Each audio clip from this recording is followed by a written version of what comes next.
أعوذ بالله السميع العليم من الشيطان اللعين الرجيم. بسم الله الرحمن الرحيم.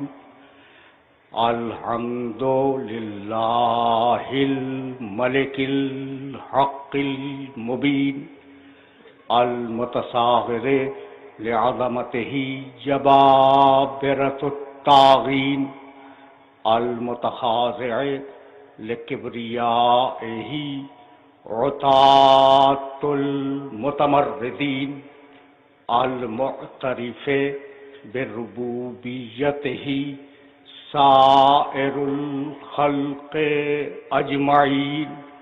والصلاة والسلام والتحية والإكرام على أشرف النبيين وخاتم المرسلين سيدنا ومولانا أبي القاسم محمد وأهل بيته الطيبين الطاهرين المعصومين المظلومين. أما بعد فقد قال الله سبحانه وتعالى في محكم كتابه المبين. بسم الله الرحمن الرحيم. أقم الصلاة لدلوك الشمس إلى غسق الليل وقرآن الفجر إنا قرآن الفجر كان مشهودا ومن الليل فتهجد به عسى أن يبعثك ربك مقاما محمودا. صلوات.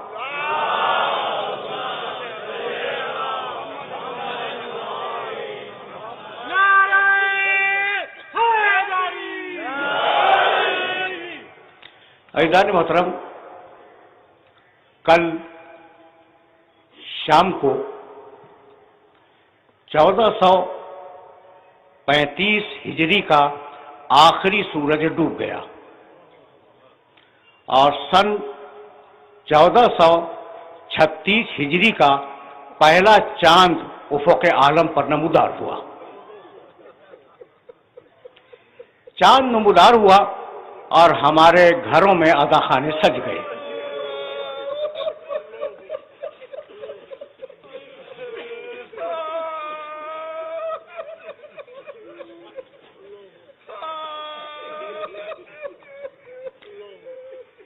میرے دوستو، میرے عزیزوں، یہ جو عزاخانے ہیں نا گھروں میں، ان کی ایک روایت ہے، اور وہ روایت یہ ہے کہ ہم انہیں بناتے ہیں حسین پر رونے کے لیے.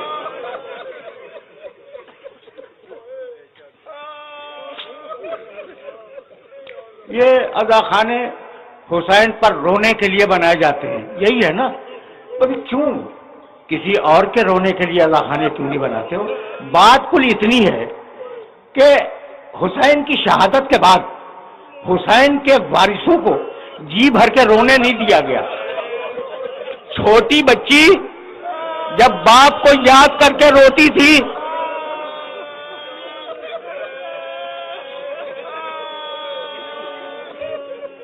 تو ظالم تازیانوں کی سزا دیا کرتے تھے. آغاز محرم ہے تو میں یہ حق ہے اور ذہن انسانی کو یہ پوچھنے کا حق ہے کہ حسین نے ایسا اقدام کیوں کیا جس کے بعد ان کی نسل پر اور ان کے نسب پر اتنی پریشانیاں اور اتنی مصیبتیں وارد ہوئیں. حسین ابن علی، یہ سوال تو ہے نا کہ بھئی حسین نے ایسا کام کیوں کیا کہ جس کے بعد اتنے مصائب ٹوٹ پڑے ان کے خاندان کے اوپر. حسین نے اس کا جواب خود دیا ہے. جب چلے ہیں مدینے سے تو یہ لکھ کے چلے ہیں کہ انی لم اخرج اشرن ولا بطرن ولا مفسدن ولا ظالمن. میں جو اٹھ رہا ہوں مدینے سے اور میں یہ قیام کر رہا ہوں تو اس کا مقصد توسیع پسندی نہیں ہے. ملک کا حصول نہیں ہے، کسی شخص پہ ظلم کرنا نہیں چاہتا، کوئی اور مقصد میرے اس قیام کا نہیں ہے، بل خرجت لطلب الاصلاح فی امت جدی، اپنے نانا کی امت کی اصلاح چاہتا ہوں۔ تمہیدی گفتگو ہے میرے دوستو، میرے ساتھ ساتھ رہنا، اور سلسلے گفتگو ظاہر ہے کہ بہت طویل ہے۔ بل خرجت لطلب الاصلاح فی امت جدی، میں اپنے نانا کی امت کی اصلاح چاہتا ہوں، اس لیے میں نے خروج کیا۔ پالیسی تو آگے نا حسین کی۔ عجیب بات یہ ہے، تھوڑا سا میرے ساتھ چلنا، عجیب بات یہ ہے کہ حسین ابن علی نے صرف اپنی گردن نہیں دی۔ ذرا دیکھنا کربلا کا واقعہ ہوا کیا ہے، تھوڑا سا تمہید میں وقت لوں گا اور پھر میں آئے مبارکہ کی طرف جاؤں گا۔ دیکھو بھائی، ابو طالب کے 4 بیٹے، طالب، جعفر، عقیل، علی، ٹھیک ہے نا۔ اب طالب کے سلسلے میں تاریخیں خاموش ہیں، کچھ نہیں ملتا۔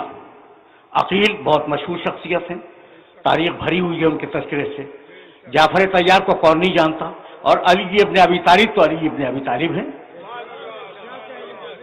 اچھا، بیٹے تو 4 تھے ابو طالب کے بیٹے 4 تھے، لیکن کوئی بھی علی جیسا نہیں ہے۔ بھائی عقیل علی جیسے نہیں ہے، ایک ماں باپ سے آئے لیکن عقیل علی جیسے نہیں ہے، جعفر طیار علی جیسے نہیں ہے۔ بھائی بہت توجہ رہے، طالب علی جیسے نہیں ہے، تو جب علی سگے بھائیوں جیسا نہیں ہے تو یہ یاروں سے کیا ملا رہے ہو؟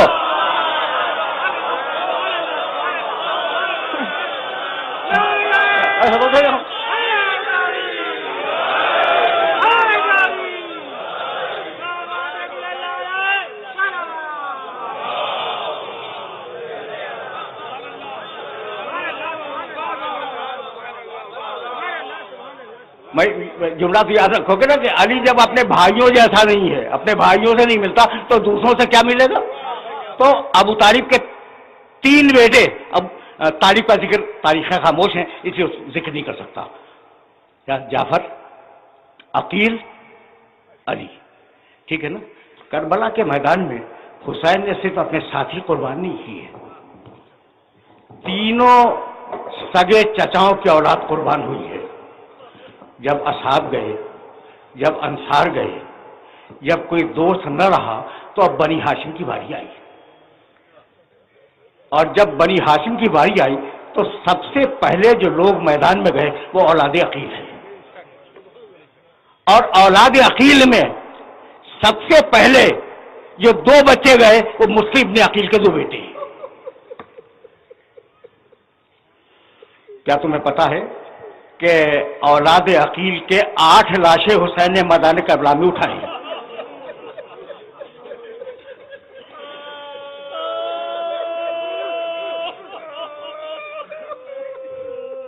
اولاد عقیل کے بعد دیکھو، میں ترتیب شہادت بیان نہیں کر رہا ہوں، صرف یہ بتلا رہا ہوں کہ اس خاندان کے کتنے لوگ تھے۔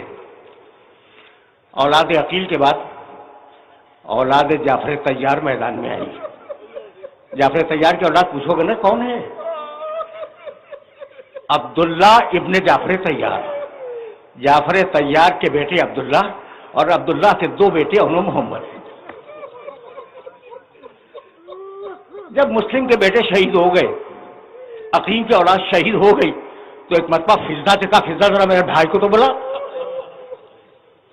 فضا حسین کو بلا کے لائی۔ اب بھائی سے زیادہ بہن کے تیور کو کون پہچانے گا؟ چہرے پہ جلال دیکھا، کہا بہن بات کیا ہے؟ کہا بھیا سب کو جنگ کی اجازت ملی، میرے بیٹوں کو نہیں ملی۔ حسین کی آنکھوں میں آنسو آ گئے، کہنے لگے کہ بہن یہ شیر کے بچے ہیں، ہر بار کہتے ہیں مامو جان ہمیں جنگ کی اجازت دیجیے، لیکن میں نے اجازت نہیں دی۔ کہا بھیا اب میں آپ سے درخواست کروں گی، آپ منع تو نہیں کریں گے نا؟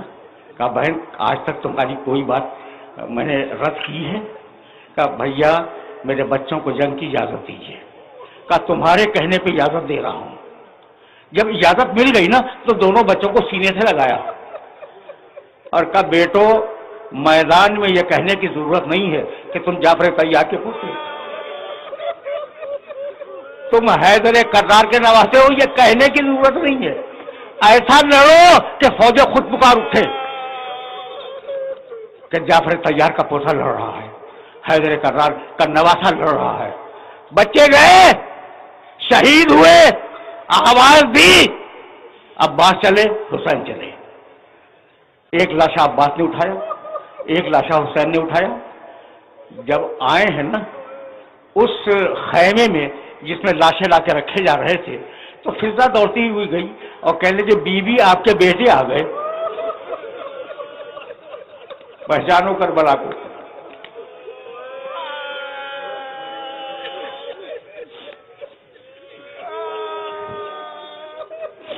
بی بی آپ کے بیٹے آ گئے. فرمانے لگی کہ میں نے تو انہیں مرنے کے لیے بھیجا تھا، یہ کیسے آ گئے؟ کہ بی بی چل کے تو دیکھ لیجئے. آئی، دونوں لاشوں میں نگاہ پڑی کہ بچوں میں تم سے خوش ہوں، تم نے مجھے سرخرو کر دیا. اولاد عقیل گئی، اولاد جعفر گئی، اور اب اولاد علی کی باری آئی. سنو تاکہ کربلا کی تلخیص تمہارے ذہن میں پہلی محرمی کو محفوظ ہو جائے. اولاد علی کی باری آئی. عباس، ان کے 3 بھائی، پہلے سب سے چھوٹے کو بھیجا، جب اس کا لاشا آ گیا تو پھر اس سے بڑے کو بھیجا، جب اس کا لاشا بھی آ گیا تو اس سے بڑے کو بھیجا، اور جب تینوں جا چکے تو ایک مرتبہ عباس نے کہا کہ مولا مجھے جنگ کی اجازت ہے.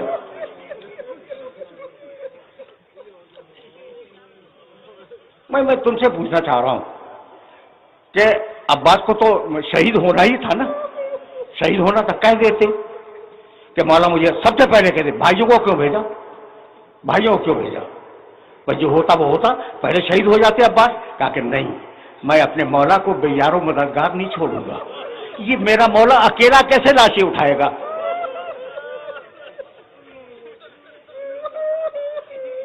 میسج پہنچ رہا ہے نا؟ تو اس وقت تک ساتھ رہے جب تک لاشوں کے اٹھانے کی ضرورت تھی. اولاد علی گئی، اس کے بعد اولاد حسن کی نوبت آئی. اب تمہارے سامنے وہ واقعہ تو بیان بہرحال نہیں کروں گا. 7 محرم کو ہوگا کہ گھوڑوں کی ٹاپیں پڑ رہی تھی اور وہ آوازیں دے رہا تھا، وہ عمار دیکھی.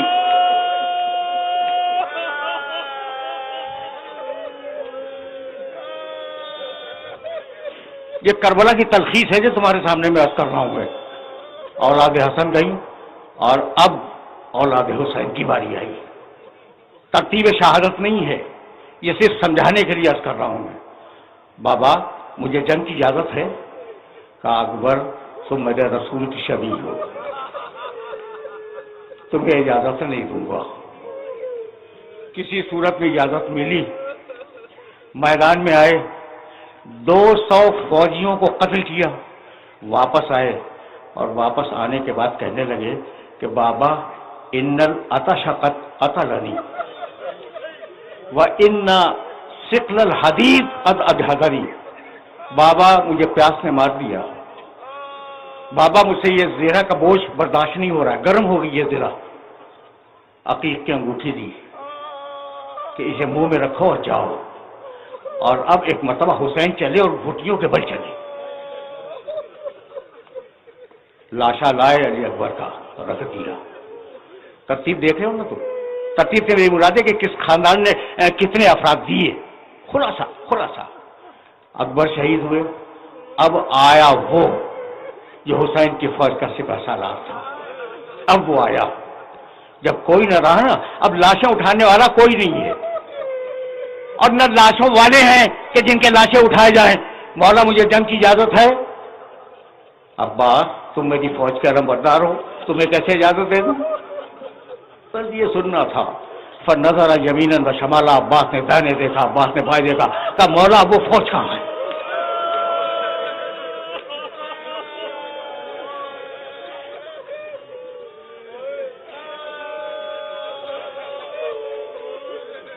یہ تلخیص تھی کربلا کی جو تمہارے سامنے پیش کر رہا تھا.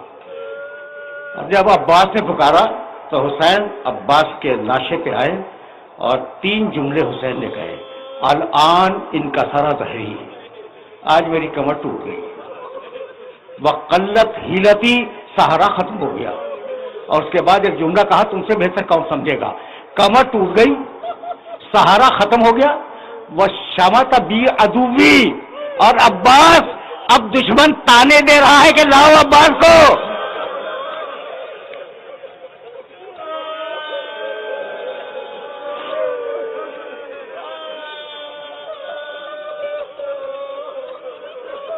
اب دشمن تانے دے رہا ہے کہ عباس کو لاؤ، عباس بھی گئے، اور اب وہ بچا جو میدان کربلا کا، خدا کی قسم کھا کے کہہ رہا ہوں، سب سے بڑا مجاہد ہے۔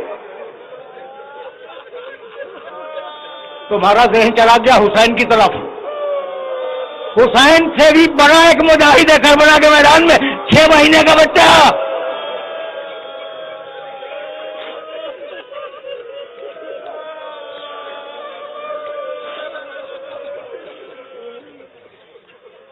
شہید ہوا، بچے کو دفن کیا، اور اب آواز دی، یا ابطال الصفا و یا فرسان الحیجہ مالی انادیکم فلا تجیبونی۔ اب ظاہر ہے کہ یہ میں خلاصہ بیان کر رہا تھا، اور اب حسین نے گردن رکھ دی۔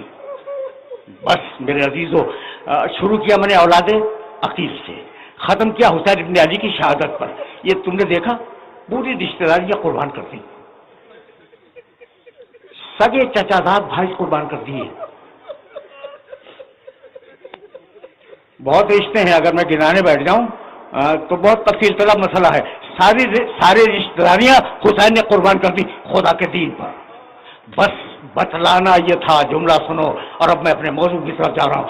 بتلانا یہ تھا کہ جو اپنے زمانے میں بہت توجہ رہے، بہت زیادہ توجہ کا خاطگار ہوں اس مرحلے پر، جو اپنے زمانے میں مقام محمود کا وارث ہو اور صدق و حق کا نمائندہ ہو، وہ باطل کے بیعت نہیں کر سکتا۔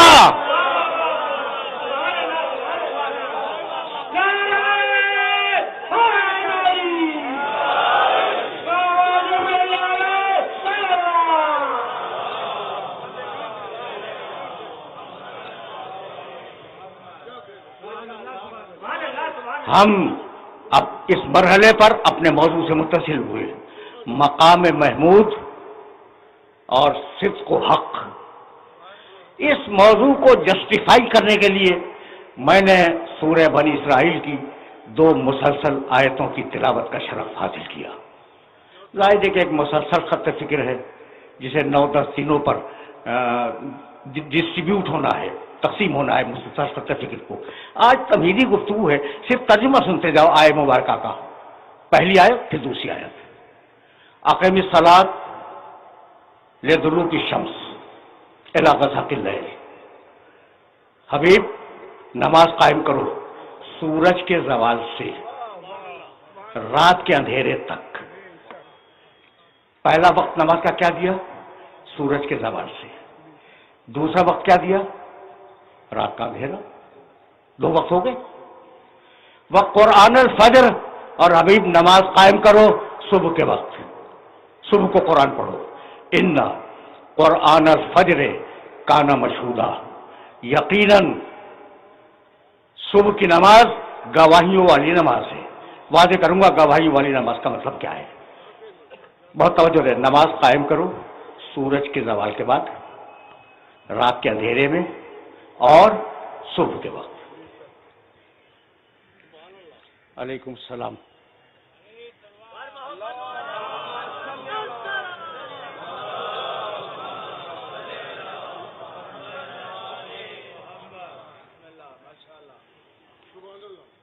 بہت دنوں کے بعد حاضر ہوں آپ کی خدمت میں، تو مانوس تو ہیں نا یا نہیں؟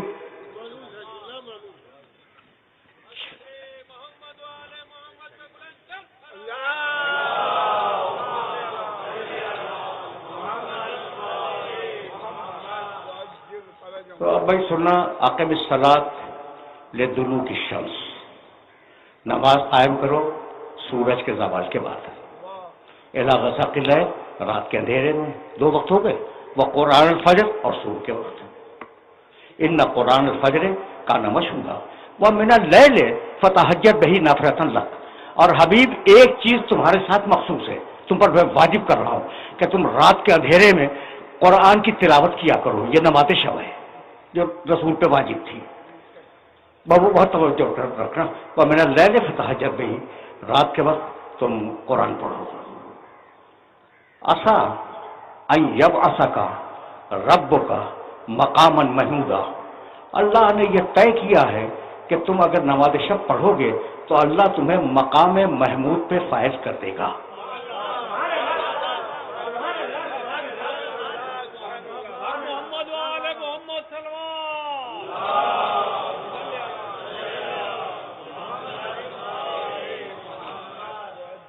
آہستہ آہستہ سلسلہ فکر کو آگے بڑھاؤں گا. دیکھو بھائی، اب تم نے ایک آیت سن لی اور میں نے اس کو 2 مرتبہ دہرایا. نماز پڑھو سورج کے زوال کے بعد، نماز پڑھو رات کے اندھیرے میں، نماز پڑھو صبح کے وقت. 3 وقت بتائیں؟ 3 وقت ہے نا ایگزیکٹلی. پروردگار نے سورہ ہود میں 11واں سورہ ہے قرآن مجید کا اور 114ویں آیت ہے، نماز کے یہی 3 وقت بتائے. وَأَقِمِ الصَّلَاةَ طَرَفَيِ النَّهَارِ وَزُلَفًا مِنَ اللَّيْلِ. نماز قائم کرو دن کے دونوں سروں پر. دن کا پہلا سرا طلوع آفتاب سے پہلے، دن کا دوسرا سرا زوال آفتاب کے بعد.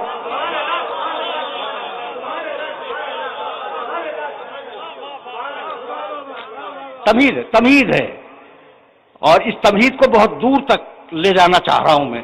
اچھا بھائی، تو نماز قائم کرو. سورہ ہود 11واں سورہ، آیت کا نشان 114. کچھ ہوم ورک کر لیا کرو، میرے یہ حوالے جا کے دیکھنا. اس لیے کام کی بات تو تمہارے سامنے پیش کروں گا نا، ان دونوں آیتوں کو سامنے رکھ کر. اچھا بھائی، تو زلفا من اللیل، رات کے اندھیرے میں، دن کے دونوں سروں پر، طلوع آفتاب سے قبل اور زوال آفتاب کے بعد، اور رات کے اندھیرے میں ابتدائی وقت میں. تو وقت کتنے ہیں بھائی؟ 3. اچھا، کسی کو اعتراض تو نہیں ہوگا؟ نہیں ہوگا بھائی. میں نے 2 آیتیں پڑھی ہیں اور دونوں آیتوں میں وقت کتنے؟ 3. نمازیں کتنی؟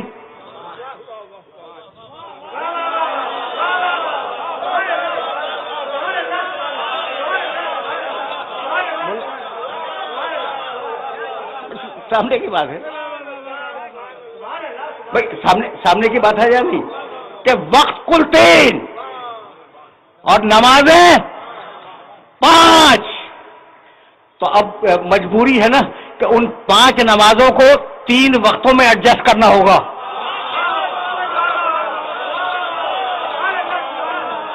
تو اب دنیا ہم سے پوچھتی ہے کہ ملا کے کیوں پڑھتے ہو؟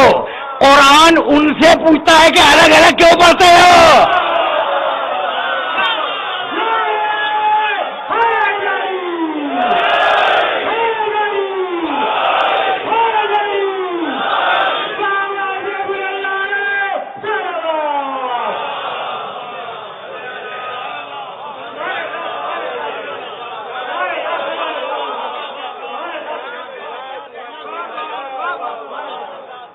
بھائی، میں نے آیت ہی ایسی منتخب کی ہے جس میں ذکر نماز ہے، تو اب ذرا سا نماز پہ سنتے چلو اور ذرا سا دور جانا ہے. تمہیدیں استوار کر رہا ہوں، آگے کام آئیں گی. اچھا بھائی، تو نماز تاریخ انسانیت میں ہر دور میں واجب رہی. یاد رکھنا اس بات کو. تاریخ انسانیت کا کوئی دور ایسا نہیں گزرا جب نماز انسانوں پہ واجب نہ ہو. سورہ مریم 19واں سورہ اور بہت طویل آیت ہے 59ویں آیت. میں فقط ایک جملہ پڑھوں گا. آدم کے عہد میں نماز تھی، نوح کے عہد میں نماز تھی، ان کے بعد جو انبیاء مرسلین آئے نماز تھی. فخلف من بعدہ خلف اضاعوا الصلاۃ واتبعوا الشہوات. اس کے بعد جو نسلیں آئیں انہوں نے نماز کو ضائع کر دیا. تو شروع میں نماز تو تھی لیکن نماز جو ہے وہ ضائع ہو گئی. ٹھیک، یہ ایک آیت ہے. پھر پروردگار نے عجیب انداز سے حضرت ابراہیم کی دعا نقل فرمائی. واضح تصور ابراہیم کے ایسے آتا ہے. ربنا انی اسکنت من ذریتی بواد غیر ذی زرع عند بیتک المکرم، پروردگار میں اپنی باد ذریت کو تیرے مکرم گھر کے پڑوس میں آباد کر کے جا رہا ہوں. کیوں؟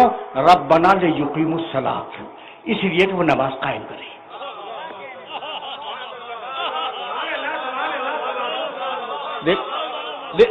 تیور دیکھ رہے ہو؟ یہ تو ابراہیم کا عہد تھا. اسماعیل کان یامر اہلہ بالصلاۃ والزکوٰۃ، اسماعیل ہمیشہ اپنی اولاد کو، اپنے اہل و عیال کو تاکید کرتے تھے کہ نماز قائم رکھو. اب یہاں تک آ گئے ہم، ابراہیم و اسماعیل یہ ہو گئے نا. اس کے بعد یا مریم اقنوتی لربک واسجدی وارکعی مع الراکعین، مریم قنوت پڑھو، نماز پڑھو، رکوع کرو، سجدہ کرو.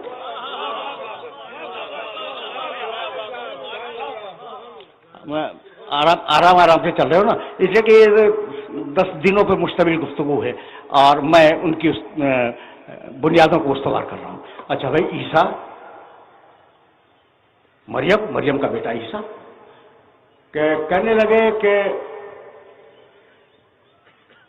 انی عبداللہ آتانی الکتاب وجعلنی نبیا. عیسیٰ گود میں بولے تھے میں اللہ کا بندہ ہوں، اللہ نے مجھے کتاب دی ہے، اللہ نے مجھے نبی بنایا ہے. وَأَوْصَانِي بِالصَّلَاةِ وَالزَّكَاةِ، اور اللہ نے مجھے وصیت کی کہ میں نماز قائم رکھوں.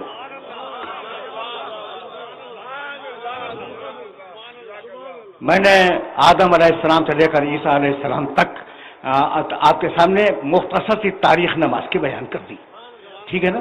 تو اب ان کے ارکان کیا تھے، ان کے شرائط کیا تھے، مجھے نہیں معلوم.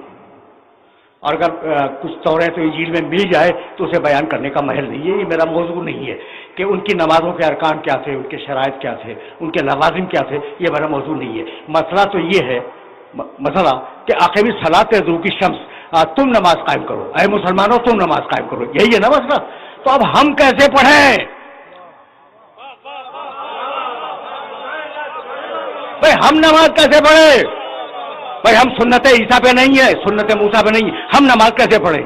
اچھا بھائی سوال ہے نا. تو اچھا بھائی ہم نے قرآن اٹھا لیا اور قرآن اٹھانے کے بعد دیکھا قم اللیل الا قلیلا، قم قیام کرو.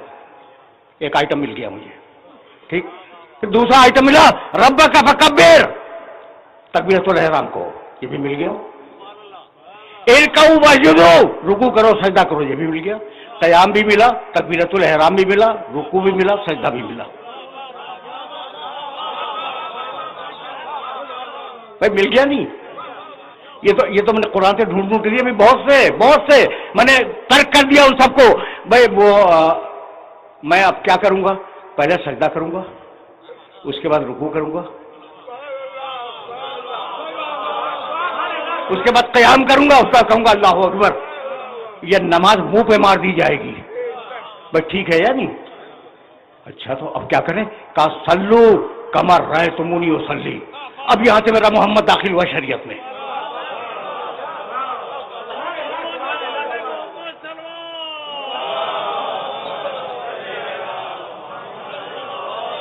اب یہاں سے شریعت میں میرا نبی داخل ہوا. صلو، سب نے لکھا اس روایت کو، کما رأیتمونی اصلی.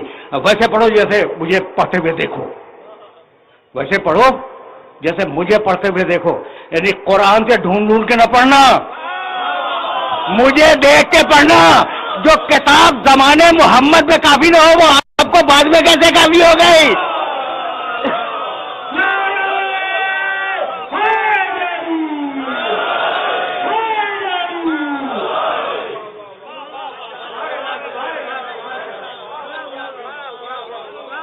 یعنی عجیب بات ہے. اچھا بھائی میں کچھ نہیں بدلتا، صرف ترتیب میں نے بدلی ہے، صرف ترتیب بدلی ہے. یعنی میں نے قیام لیا قرآن سے، رکوع لیا قرآن سے، سجدہ لیا قرآن سے، قرات سورے کی حمد کی قرات وہ قرآن سے لے لی، اور صرف میں نے تبدیل کی ہے صورتحال. صورتحال بدلی ہے نا. آپ نے کہا نماز منہ پہ مار دی جائے گی، جیسی محمد رسول اللہ نے پڑھی ویسی پڑھو، اپنی ترتیب نہ بناؤ. تو جب محمد کی دی ہوئی ترتیب کو بدل نہیں سکتے تو محمد کے دیے ہوئے آدمی کو کہاں سے بدل دو گے؟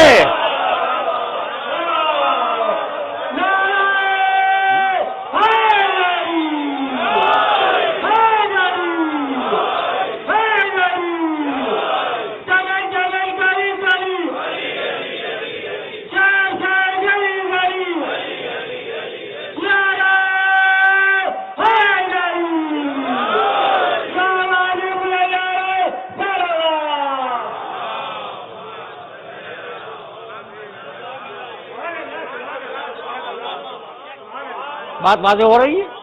اچھا بھائی، تو اب آگے چلے. سلو دیکھنا بھائی، میں تو بڑی احتیاط سے بات کرنے کا عادی ہوں اور اتحاد بین المسلمین کا قائل ہوں، زبان سے نہیں، دل سے. ٹھیک؟ تو جیسے مجھے دیکھو پڑھتے ہوئے ویسے پڑھو، یہی ہے نا؟ اچھا بھائی، تو اب آپ کو پتا ہے کہ آج مسلمانوں نے جو مسجدیں بنائی ہوئی ہیں ان میں مختلف طریقے سے پڑھی جاتی ہیں، مختلف طریقوں سے پڑھی جاتی ہیں. آپ کے علم ہے نا بات؟ اچھا بھائی، تو اب چھوڑو مکے کی زندگی کو، بات بہت لمبی ہو جائے گی، لیکن ایک بات اب مجھے سے سنو گے اور مجھے سے سنتے جاؤ.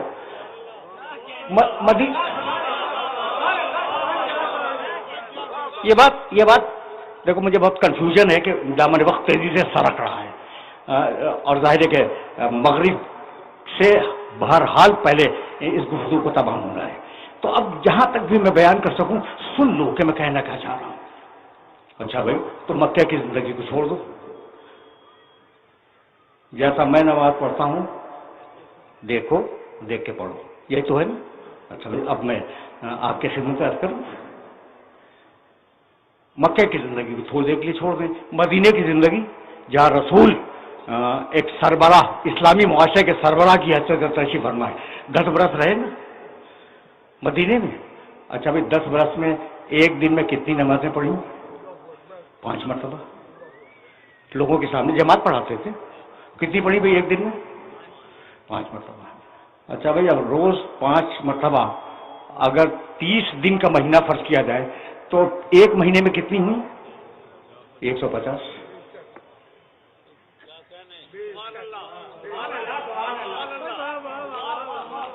کتنی ہوئی؟ 150 ایک مہینے میں 150.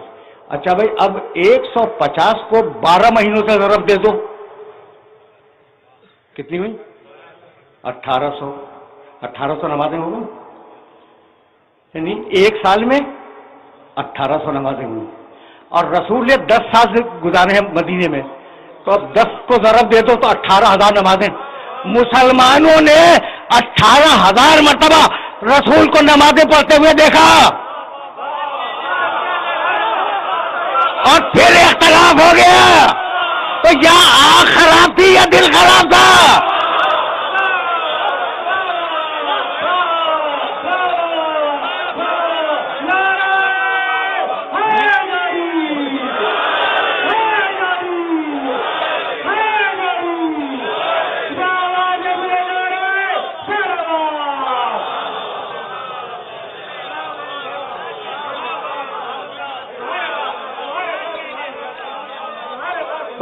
یہ تو حد ہو گئی نا کہ 18,000 مرتبہ دیکھا اور پھر نماز مرتب نہ کر سکے. اس لیے اب یا رسول اللہ، آپ پر لازم ہے کہ اگر نماز چھوڑ کے جا رہے ہیں تو ایک نماز پڑھنے والا بھی چھوڑ کے جائے. اور جب تک دنیا میں نمازی ہیں ایک سچا نماز پڑھنے والے کا وجود ضروری ہے.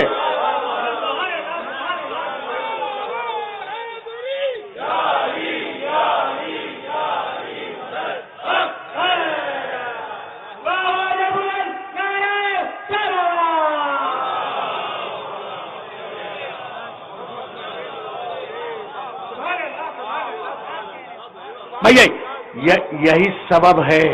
اب جملہ سنو، میں کبھی کبھی واقعات بیان کرتا ہوں کہ جنگ جمل کے بعد علی نماز پڑھا رہے تھے اور ان کے پیچھے پرانے صحابہ کرام میں سے 2 بزرگ تشریف فرما تھے، عمران ابن حسین اور مطرف ابن عبداللہ رضی اللہ تعالیٰ عنہما. یہ دونوں بزرگ تشریف فرما تھے. اور علی ان کو نماز پڑھا رہے. پوری جماعت پڑھ رہی ہے نماز, وہ بھی علی کے پیچھے پڑھ رہے ہیں, ٹھیک ہے نا. اور جب نماز ختم ہوئی تو ایک صحابی نے دوسرے صحابی کو دیکھا اور کہا اس جوان نے آج رسول کی نماز یاد دلا دی.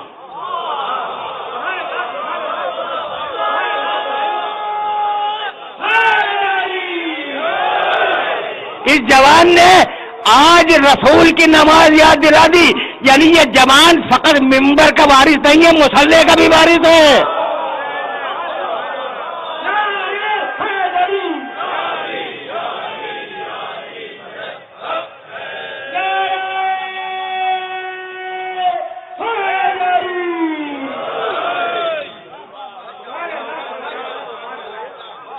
میرے عزیزوں, میرے دوستوں, آج گفتگو طویل نہیں ہوگی, تمہیدی گفتگو ہے, محرم کی پہلی تاریخ ہے. اور اب جب نماز تک آ گئے ہو نا تو ایک جملہ سنتے جاؤ. بھائی نماز ٹھیک ہے, پڑھ لو بھائی, پڑھ لو, نماز پڑھو. اچھا قبلے کی طرف پیٹ کر کے پڑھو.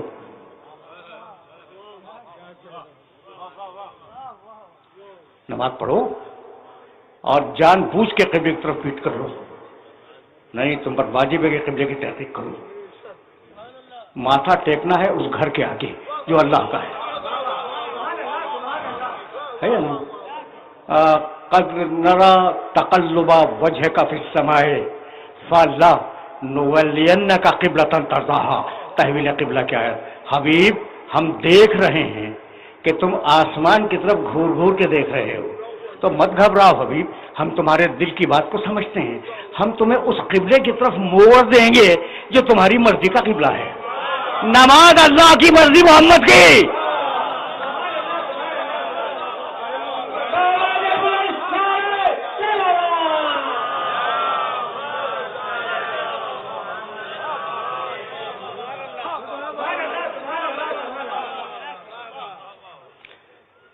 فَلَنُوَلِّيَنَّكَ قِبْلَةً تَرْضَاهَا.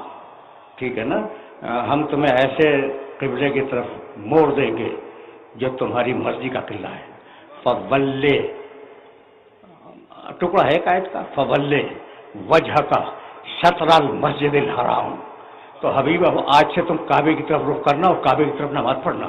اب کعبے کا ذکر آیا اور مولود کعبہ کا تذکرہ نہ ہو, یہ ممکن نہیں ہے.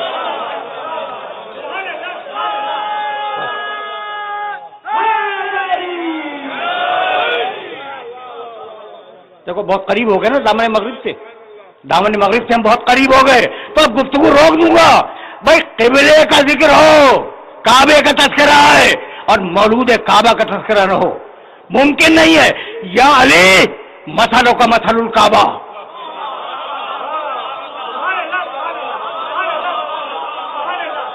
وقت ہوتا تو حوالوں کے انبار لگا دیتا, لیکن میری زبان پہ اعتبار کر لو, اسے کہ برسوں سے مجھے سن رہے ہو اور میں آنکھ سے دیکھ کے پڑھنے کا عادی ہوں, ٹھیک ہے نا.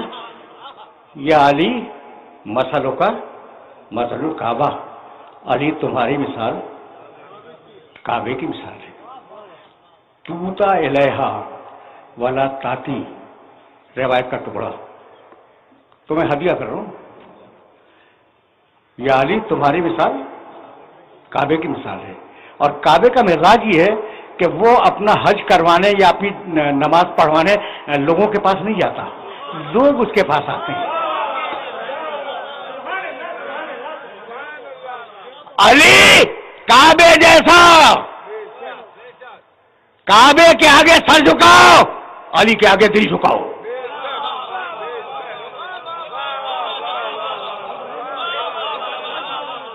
علی کعبے جیسا, کعبے کے آگے سر جھکاؤ, علی کے سامنے دل جھکاؤ. علی کعبہ جیسا, توجہ رہے, اس کا حق دینے کے لیے اس کے پاس جاؤ, وہ مانگنے کے لیے نہیں آئے گا.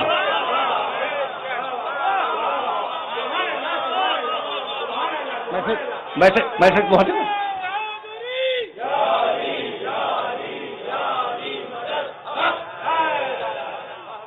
وقت نہیں ہے میرے پاس اب وقت نہیں ہے.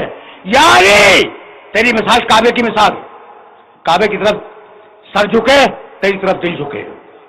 یا علی کعبہ اپنا حق مانگنے کسی کے پاس نہیں جاتا، تو اپنا حق مانگنے کسی کے پاس نہیں جائے گا۔ اور اب کعبے کی وہ مثال جو سب کے ذہن میں موجود ہے، جائیے ضد کر کے کعبے کی طرف پیٹ کر کے نماز پڑھ لیں،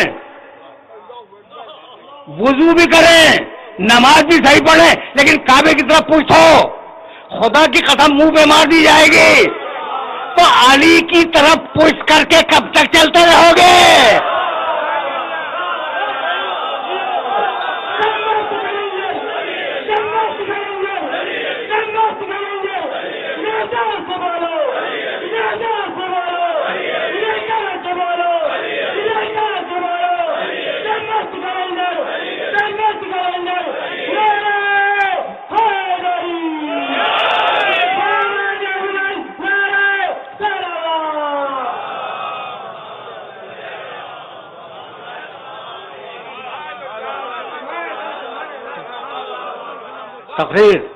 تقریر اس مرحلے پہ رکے گی، علی تیری مثال کعبے کی مثال۔ اچھا تو اب تمہاری ضیافت طبع کے لیے ایک جملہ تو کہہ جاؤں نا۔ حوالے میرے پاس، میں تمہارے شہر میں رہتا ہوں، حوالے دیکھنے ہو میرے پاس آ جانا، اور بڑے بڑے مبارک لوگوں کی کتابوں سے دکھلاؤں گا۔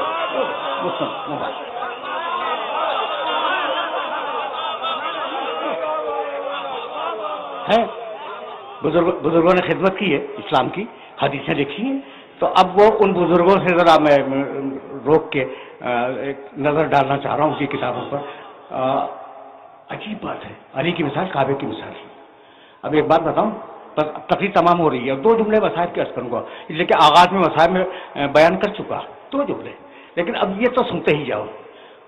میں ایک حدیث کی کتاب دیکھ رہا تھا اور نون کا چیپٹر دیکھ رہا تھا، تو مجھے روایت نظر آئی، النظر الی الکعبۃ عبادۃ، کعبے کی طرف نگاہ کرنا عبادت ہے، ظاہر ٹھیک ہے نا۔ اچھا پھر وہ انہوں نے کئی روایتیں لکھی تھی، النظر الی المصحف عبادت، قرآن پہ نگاہ کرنا عبادت ہے، کعبے کی طرف نگاہ کرنا عبادت ہے، قرآن پہ نگاہ کرنا عبادت ہے۔ تیسری روایت لکھی النظر الی العالم عبادہ، عالم کے چہرے پہ نگاہ کرنا عبادت ہے، اور چوتھی لکھی النظر الی الوالد عبادہ، باپ کے چہرے پہ نظر کرنا عبادت ہے۔ سن لیا تم نے؟ سن لیا بھائی، بہت توجہ رہے، لیکن میری تقریر تمام ہو گئی اور میں صاحب کے دو جملے عرض کروں گا۔ کعبے کی طرف نگاہ کرنا عبادت ہے، باپ کے چہرے پہ نگاہ کرنا عبادت ہے، قرآن پہ نگاہ کرنا عبادت ہے، اور کیا چیز بچی؟ عالم، چلو بھائی، عالم کے چہرے پہ نگاہ کرنا عبادت ہے۔ بھائی جب کعبے کو دیکھ رہے ہو تو قرآن کو نہیں دیکھ رہے ہو، یہی ہے نا، اور جب قرآن کو دیکھ رہے ہو تو کعبے کو نہیں دیکھ رہے۔ ایسا ڈھونڈو جو باپ بھی ہو، عالم بھی ہو، قرآن بھی ہو اور کعبہ بھی ہو، نہیں ملے گا، بس النظر الی وجہ علی عبادہ۔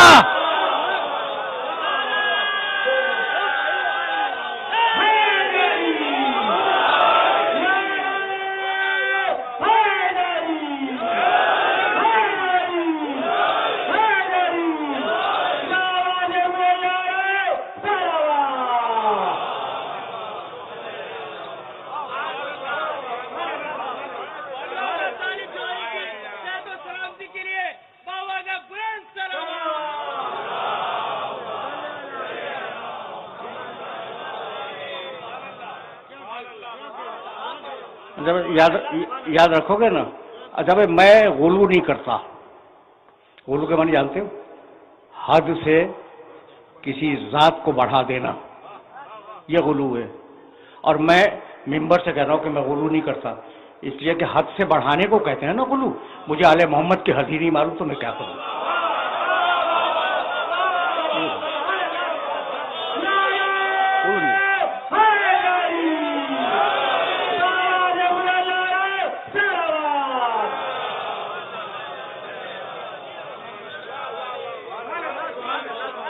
دیکھو بھائی آخری جملہ سنو، اور اب 2 جملے مصاحب کے بھی عرض کروں گا، لیکن اب یہاں پہ بات کو میں روک رہا ہوں۔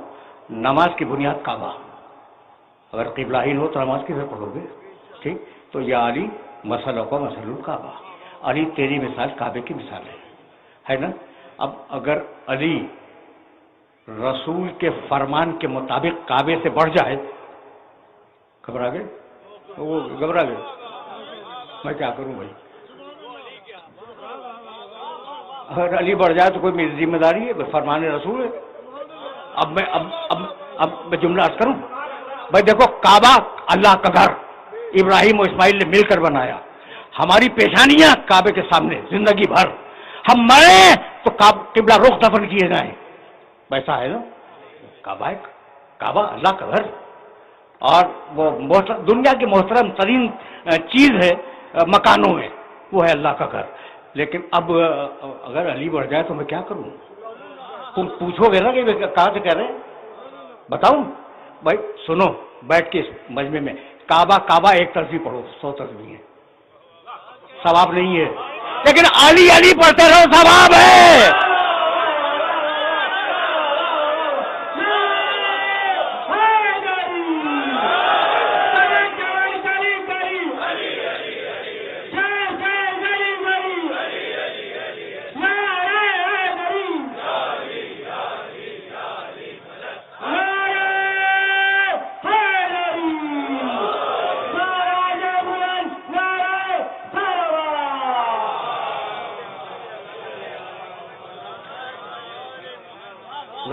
ظاہر ہے کہ میں بغیر دلیل کے بات نہیں کرتا۔ تم پوچھو کہ علی کرنا کہاں سے ثواب ہو گیا؟ تو کیا رسول کی روایت ذہن میں نہیں؟ ذکر علی نہیں عبادت؟ علی کا ذکر عبادت ہے، تو جب علی کا نام زبان پہ آ جائے تو عبادت نہیں ہوئی؟ یہ ہے وارثان نماز، یہ ہے وارثان کعبہ۔ سمیٹو تو علی، پھیلاؤ تو 12 تک جائے۔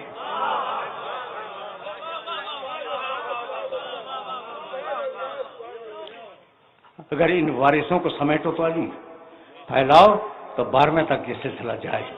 بس کیا زیارت حسین میں یہ نہیں پڑھتے؟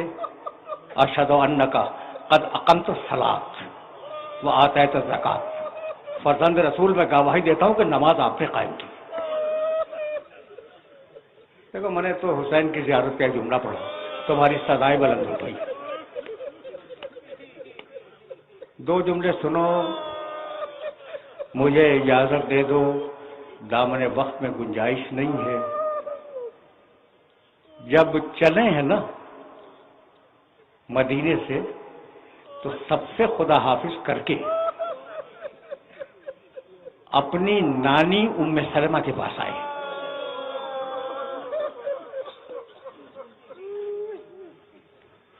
اچھا بھائی اب روکو، میری مجبوری ہے، بہت تیزی کے ساتھ جملہ بیان کروں گا تاکہ یہ بات مربوط ہو جائے۔ ذرا سا روکو اس مقام پر۔ ام سلمہ رسول کی امہات المومنین میں ہیں، رسول کی زوجہ مبارکہ۔ ایک دن رسول ان کے گھر آئے اور آنے کے بعد کہنے لگے، ام سلمہ آج میری طبیعت ناساز ہے، میں کسی سے نہیں ملوں گا، میں حجرے میں لیٹ رہا ہوں، دروازہ بند کرو، دروازے کے باہر بیٹھ جاؤ۔ ام سلمہ بیٹھ گئی، رسول اندر آرام کر رہے ہیں۔ کچھ دیر میں رسول کا چھوٹا نواسا حسین ٹہلتا ہوا آیا، سننے کی بات ہے۔ اچھا بڑے بڑوں نے اس روایت کو لکھا ہے، اور اس نے اندر جانا چاہا، ام سلمہ نے روک لیا، کہا حسین مت جاؤ، تمہارے نانا آرام کر رہے ہیں، انہوں نے منع کیا ہے کہ کوئی داخل نہ ہو۔ تو ایک مرتبہ بچے نے منہ اٹھایا، کہا نانی اماں کیا ہمیں بھی منع کیا ہے؟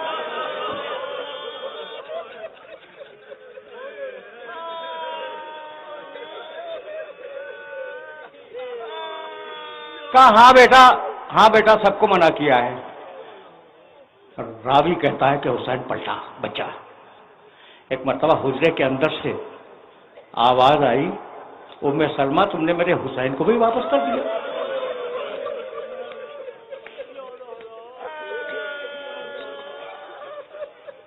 ام سلمہ گھبرا گئی، دوڑتی ہوئی آئی حسین کے پاس، کہا بیٹے چلو تمہیں رسول بلا رہے ہیں، نانا بلا رہے ہیں۔ کہا کہ نانی اماں نانا تو اب کسی سے ملیں گے نہیں نا، تو اب ہم تو واپس جا رہے ہیں۔ گود میں اٹھا لیا بچے کو، کہا ام سلمہ نے کہ حسین میں نہیں جانتی تھی کہ وہ اور ہیں جن سے رسول بھی اللہ نہیں چاہتے، تو اور ہے۔ گود میں لائیں، رسول کے سینے پہ لیٹا دیا اس بچے کو اور دروازہ بند کر کے بیٹھ گئی۔ اتنے میں حجرے کے اندر سے رسول کے رونے کی آواز بلند ہوئی۔ باہر سے پوچھا یا رسول اللہ اجازت ہے کہ میں اندر آ جاؤں؟ کہا ہاں ام سلمہ آ جاؤ۔ ام سلمہ بیان کرتی ہیں کہ رسول کے سینے پر حسین لیٹا ہوا تھا اور رسول کی مٹھی میں کچھ تھا اور رسول زار و قطار رو رہے تھے۔ کہا یا رسول اللہ ہوا کیا؟ کہا جبریل آئے تھے، مجھے ایک ہولناک دشت کا منظر دکھلایا اور کہا یا رسول اللہ یہ بچہ آپ کو بہت پسند ہے نا، یہ کربلا کے میدان میں 3 دن کا بھوکا پیاسا شہید کیا جائے گا، اور ایک مٹھی خاک اٹھا کر مجھے دے دی۔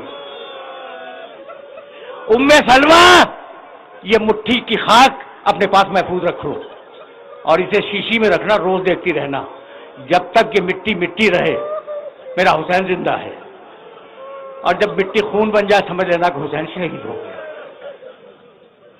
آئے نانی اماں اجازت ہے؟ کہا بیٹے کہاں جا رہے ہو؟ کہا عراق۔ کہا نہ بیٹے کہیں بھی جاؤ، عراق مت جاؤ، تمہارے نانا کہتے تھے میرا حسین عراق میں شہید ہوگا۔ کہا نانی اماں قریب آئیں، ام سلمہ قریب آئیں، دونوں انگلیوں کا کہا درمیان میں دیکھیے۔ کہنے لگی بڑا بھیانک منظر نظر آ رہا ہے۔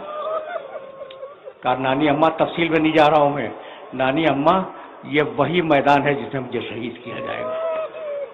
زمین کربلا بلند ہوئی، رینج میں آئی آنکھوں کی، حسین نے ایک مٹھی خاک اٹھائی اور کہا نانی اماں اس خاک کو بھی وہیں رکھ لیں جہاں نانا جان کی خاک رکھی ہوئی۔ بس میرا آخری جملہ سنو، جب حسین رخصت ہو گئے نا تو یہ بوڑھی بیوی روزانہ اس شیشی کو دیکھا کرتی تھی۔ ایک دن خواب میں رسول آئے، 10 محرم کا دن تھا، دیکھا کہ لباس پہ مٹی ہے، سر پہ مٹی ہے، ہاتھوں پہ مٹی ہے۔ کہا یا رسول اللہ آپ کی یہ کیفیت کیا ہے؟